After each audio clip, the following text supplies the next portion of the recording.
when you're using public Wi-Fi, like someone might be peeking at your stuff. Yeah, definitely.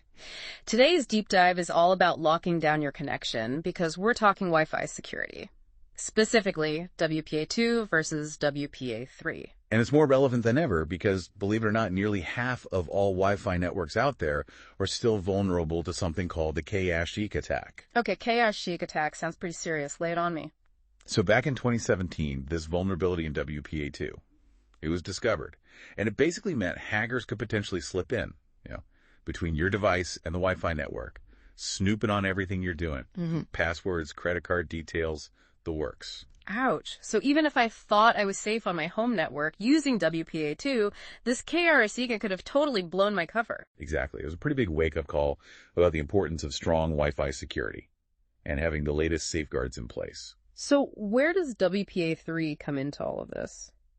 Think of WPA3 as WPA2's much stronger, more sophisticated sibling. Okay. It was rolled out in 2018, specifically to address weaknesses like KRACK and make Wi-Fi security airtight.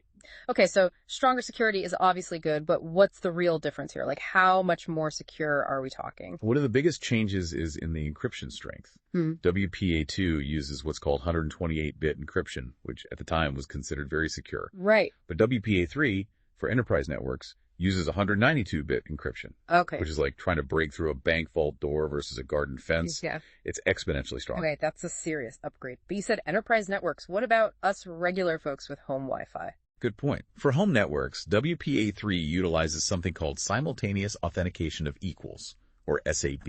Okay. It's a mouthful. Yeah. But basically, it's a way more secure way for your devices to shake hands and prove their identity to the network. So less hey you up and more. Let me see some ID, buddy. Exactly. And what's really cool about SAE is that it pretty much shuts down a hacker's favorite trick.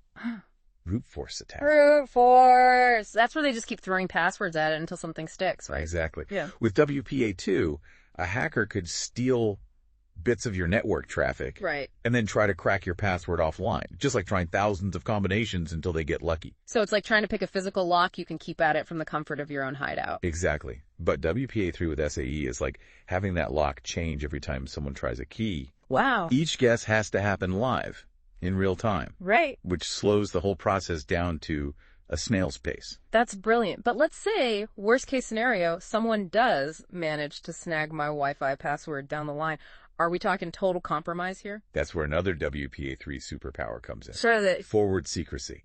Remember how with WPA2, getting your password could potentially unlock all your past activity? Yeah, it's like handing over a key to your digital diary. Not ideal. With WPA3, even if someone gets their hands on your password in the future, they can't go back in time and decrypt your old data. It's like each message you've ever sent is locked in its own individual vault. Okay, now that is reassuring. Especially since, let's be honest, most of us have probably recycled a password or two in our internet lives. It's more common than you think, which is why these built-in protections are so important. But WPA3 doesn't stop there. Let's talk about public Wi-Fi, because I know you're a big fan of coffee shop work sessions. Don't tell my boss, but some of my best work happens fueled by caffeine and a questionable internet connection. But seriously, public Wi-Fi always feels a little sketchy. And for good reason. With WPA2, public networks are a hacker's playground.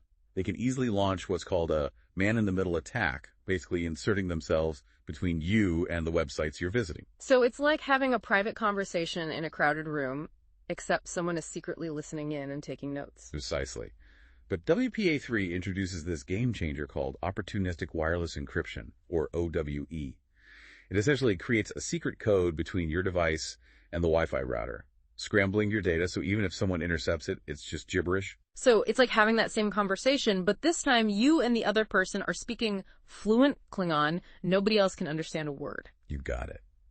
OWE makes public Wi-Fi significantly safer, so you can finally order that second latte without worrying about your online banking session being broadcast to the entire cafe. Music to my ears. So, we've covered stronger encryption, brute force protection, forward secrecy, and public Wi-Fi security. Is there anything else WPA3 has up its sleeve? Well, you've convinced me. WPA3 sounds like the ultimate Wi-Fi bodyguard, but it makes you wonder, what's next? Are hackers just going to wave the white flag and give up? Not a chance. Cybersecurity is like a game of chess. Okay. As soon as one side makes a move, the other is already planning their counterattack. So even with WPA3, it's not really about if someone will try to break through, but when. Exactly. The good news is security researchers are hard at work, developing even stronger protocols, things that'll make WPA3 look like child's play. Okay, now you've got me really curious. What could possibly be more secure than everything we just talked about? Are we talking about some kind of futuristic, unhackable force field around our data? Well, we might not be at force fields just yet, but the future of Wi-Fi security is pretty exciting. Imagine a world where passwords are obsolete. You want to log into your laptop, it just scans your iris.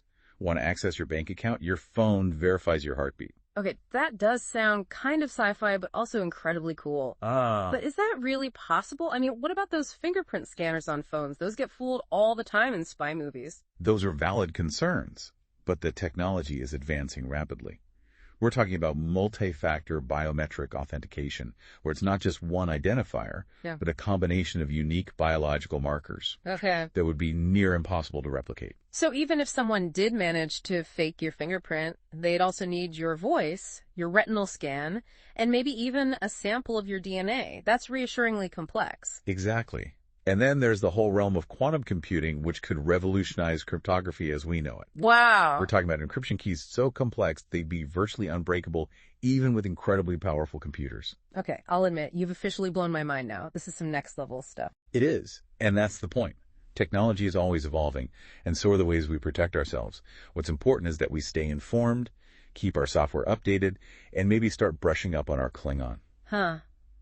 Good advice. So for those of you joining us on this deep dive into WPA2 versus WPA3, the takeaway is clear.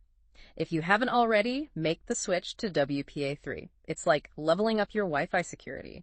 And in the meantime, keep an eye out for those biometric scanners and quantum leaps in technology, because the future of Wi-Fi is going to be here before we know it. And who knows, maybe one day we'll look back on passwords the same way we look at dial-up internet, a quaint relic of the past. I'll drink to that. Thanks for diving in with us today. Until next time, stay curious and stay secure.